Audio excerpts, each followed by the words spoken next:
Hi friends, இப்போ பார்த்தீங்கன்னா time வந்து 5 ஆயிடுச்சு.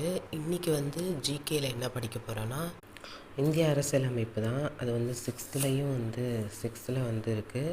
அதுக்கப்புறம் 10th 12th வந்து இருக்குது. 10th 12th வந்து இருக்குது.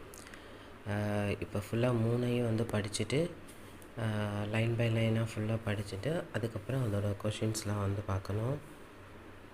அதுக்கப்புறம் நோட்டில் வந்து பாயிண்ட்ஸ் வந்து நோட் பண்ணோம். ஸோ நான் இப்போ வந்து 5 மணிக்கு படிக்க ஸ்டார்ட் பண்ணுவேன் அப்படின்னு சொன்னேன் இல்லையா? ஸோ அதான் இப்போ படிக்க ஸ்டார்ட் பண்ண போகிறேன். ஃபஸ்ட் எடுத்தோடனே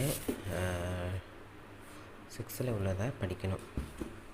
இந்த சாய்ஸ் புக்கில் பார்த்திங்கன்னா ஃபுல்லாகவே கம்பைன் பண்ணி கொடுத்துருப்பாங்க. இதில் பார்த்திங்கன்னா 91லேருந்து 114 வரையும் இருக்குது. 6th பார்த்திங்கன்னா டேர்ம் 1ல் ஃபஸ்ட் லெசன், தேர்ட் டேர்ம் இது எல்லாத்தையுமே இப்போ படிக்க போகிறேன். வாங்க ஸ்டார்ட் பண்ணலாம்.